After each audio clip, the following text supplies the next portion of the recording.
So the first garnish that we like to discuss is the garnish of good works. May your love be filled, may you, I guess, have love within yourself. May you be filled with love to love one another. Good works is the only force that can erase the differences between, say, Kelsey and I. We have very many, but the good works that we perform for one another or to others bridge those valleys of bitterness between us. Just put some mayo on. I'll get yours for you. And then, forgot the other one. Oh. Look like you've been working out. Think you can muster up some love for one another? Now, if we mustered up enough love within ourselves, we will have enough to share to others. Oh, don't put too much on mine. I don't like mustard. Oh, Oh, really? okay. Let's do that.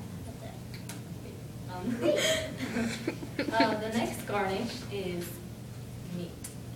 We must,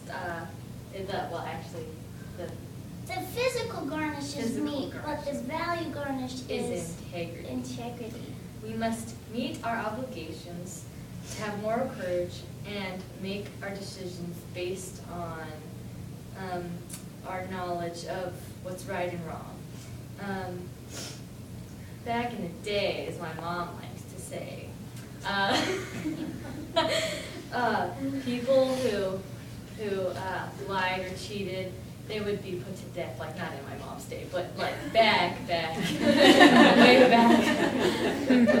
They would be put to death for like not having integrity. But in our day, those found lacking integrity, they don't get to be, or they don't have to be.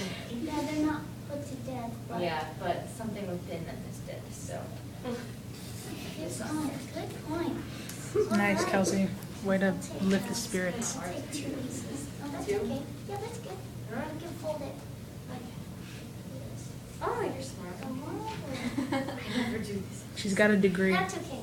You must be on the Food Channel. All right, choice and accountability is our next garnish. Making bad choices can bring tears, just as these onions bring tears. Oh my gosh. I will choose good over evil and accept the responsibility for the decisions that I make. Kelsey, whom do you choose this day to serve? As for me and my house, I will choose to serve them. Let us add some divine nature.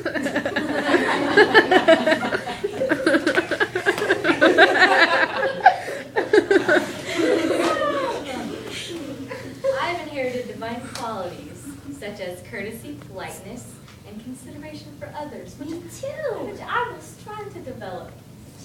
Yes. All the education and accomplishments in the world will not count for anything unless they are accompanied by marks of gentility or of respect for others or of going the extra mile. That's a good word, gentility. Gentility. Being gentle, maybe? Yeah. Yeah. Do you want some of this one? No, I'm not sure what kind that I don't is. know. Anybody know what kind of lettuce this is? Just came with the box. All right, excuse me, Kelsey. Look at that. Knowledge is the next garnish. All of us should seek knowledge. Oh my gosh. No matter how old we become, we can acquire knowledge and we can use it. And as we do this, we will strengthen the lives within our circle of friends. Sister Clausen hates Stinky stinky cheese. She hates stinky cheese. But I have faith that this stinky cheese will greatly enhance this sandwich. Just as meals were never brought to success without faithful chefs. Faith has always been and always must be at the root of any meaningful practice and endeavor. Do you just want like a little bit? Like I have faith that I think that will make the sandwich wonderful, so Okay. I will. I'll tear this in half so that you don't have to have too much. That's great. That's great. Thank you so much. All right. Let's see. I gotta reach over you again. Individual worth comes next on the recipe. Don't create a mental pickle of yourself by letting others reduce your individual worth. Listen for the good and the still small voice inside you to kick out the voices of insult and sarcasm. I am of infinite worth. So is Kelsey. So are all of you. And I have my own divine mission, which I will strive to fulfill. I think that's it. What's left? Oh, this brings us to our final, most important value on our recipe, virtue. We have added everything on our bread without pointing out that we must roll up our lives in virtue. Both experience and divine wisdom tells us that moral virtue and cleanliness pave the way that leads to strength of character, peace of mind and heart, and happiness in life. Who can find a virtuous woman? For her Christ is far above rubies. And that's what we got, brothers and sisters. A delicious sandwich. A value sandwich.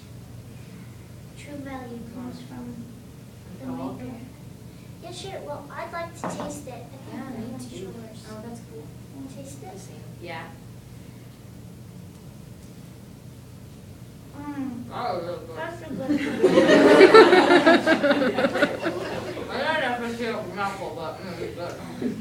Those are some delicious values, I'm huh? gonna leave mine right here. Oh, I yeah. have some more things that need to be said. Mm-hmm. Okay. Well, thank you so much for coming this evening. I had such a good time. Hopefully all of you can understand that the things you do in life and the things that we do in women are one and the same. Because the values that are taught in personal progress definitely make you who you are. In fact, they develop a wonderful recipe for the young one to become wonderful women. And today in my lesson, I think the major thing that I shouldn't have said was by developing these wonderful values to make you a woman of an LDS woman of this day, you dangle your hot pot full of things. I don't know what I'm talking about. Brothers, a wonderful young woman holding a pot of value, dangling it in front of you. What more could you ask for in choosing your mate, in choosing a wonderful young woman? For one day you can take them to the temple. One day you will walk along with your loved ones and come into the arms of Heavenly Father and Jesus Christ. And hopefully tonight this wonderful value sandwich will help you understand that the things that we are doing in life will help you become a wonderful value sandwich. So that it will entice a wonderful companion.